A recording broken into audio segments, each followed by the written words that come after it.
Bom, pessoal, agora a gente vai ver a inteligência artificial do inimigo, não é isso? Então, a inteligência artificial do inimigo, ela vai ser vista aqui da seguinte forma. Assim como a gente fez o personagem, a gente também vai programar, né, um script para o inimigo. Então, você vai na cena do inimigo, vai clicar aqui no adicionar script, vai na nossa pastinha de scripts, né, para a gente sempre ter organizado, e vai mandar criar aqui inimigo.gd. Vou criar, e aqui está o segundo, né, código para nós. Bom, a gente já manjou um pouquinho como é que funciona. Vamos usar a função process. Uma coisa que você já percebeu é a gravidade e o movimento, né? O inimigo também pode ter isso, inclusive pode ser diferente. Se o seu inimigo é uma gosma, que é o nosso caso, ele pode sofrer a ação da gravidade de forma diferente, por ser mais leve ou mais pesado. Mas nós vamos deixar o mesmo. Só que agora, pessoal, você está falando do personagem não jogável. Então nós vamos ter aqui uma variável chamada direção, que quando é 1, né, ela vai no sentido da animação, né, que a gente aprendeu também a flipar, né, o camarada, então vai ser a mesma situação do personagem.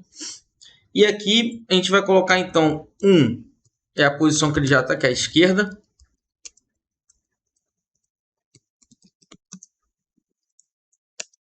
E menos 1, direita. É assim que nós vamos usar a variável direção. E esse menos 1 é de propósito para fazer uma multiplicação negativa, né? Então, vou dar um tab e vou começar a programar. A gente já sabe que a gente vai ter aqui o Move and Slide com a gravidade, não é isso? Então, a gente já aprendeu isso com o personagem. A gravidade também vai puxar o nosso inimigo para baixo.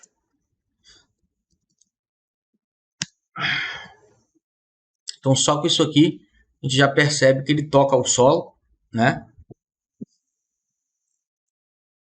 E agora, a gente vai movimentar o nosso inimigo.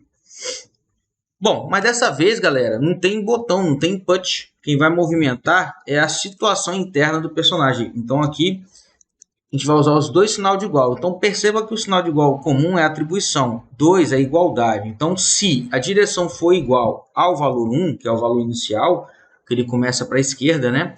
O que vai acontecer? Ele vai fazer o move and slide do jeito que a gente conhece. Vector2, só que no eixo X, né, que ele vai andar, movimento, certo? Ele indo para a esquerda aqui, 0. E aqui ele vai também ter a direção, o vetor de direção para cima. Então, nada que a gente não conhece. Agora, a gente vai pegar um nó. Então, olhem aqui, ó, tem um Animated Sprite. Então, a gente já aprendeu a inverter o quê? O nosso sprite, né? Só que o nosso sprite é animado, mas não tem problema. Ele também tem as mesmas opções.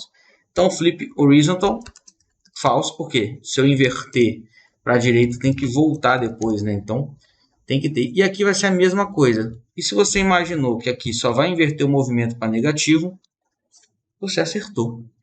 E o flip para verdadeiro. Isso aqui faz com que nossa IA vá de um lado para outro. Só que a gente tem um problema, pessoal. Quando ele encontra uma colisão, ele continua indo para lá. Ele não passa nas paredes devido à colisão, mas ele sofre das mesmas condições. Então, para a gente reaver isso, a gente vai ter que fazer o quê?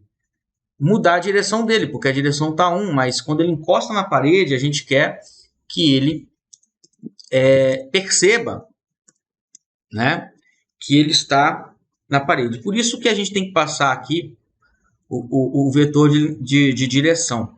Porque quando o Move and Slide ele é executado, ele vai mudando, né, a questão do kinematic body, a situação dele. E aí é possível fazer várias avaliações. E uma das funções que essa classe nos dá é isOn, sim, pessoal, wall.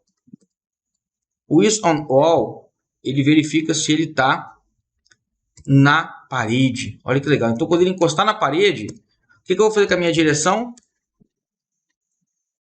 Você aprendeu o mais recebe, que vai somando. Tem também o asterisco recebe, que o asterisco é sinal de multiplicação por menos 1. Então, olhem que genial. Quando eu encosto na parede, aqui também evitem sinais, tá, pessoal? C cedilha, A, til. Então, é essa variável, né? Mas escrevi inconscientemente. multiplicando por menos 1. Então, veja bem, quando ele encostar na parede a primeira vez, se ele está para a direita inicialmente, 1 vezes menos 1, menos 1. E menos 1 não vai entrar no if, porque ele não é igual a 1, é menos 1. Ele vai agora para a esquerda, vai inverter a animação. Quando ele encostar na parede do outro lado, ele está isso on novamente, só que agora ele está menos 1. Mas como a gente aprendeu na matemática, menos 1 vezes menos 1, 1. Aí ele volta para a esquerda, então ele vai ficar fazendo o seu zigue-zague aqui. Inclusive se encostar na gente, ó. Eu vou deixar ele fazer aqui, ó. Porque nós somos uma colisão, lembra da cápsula de colisão? Então o nosso inimigo faz aqui a sua patrulha, né? Show de bola. Então IA pronta, simples, fácil de entender.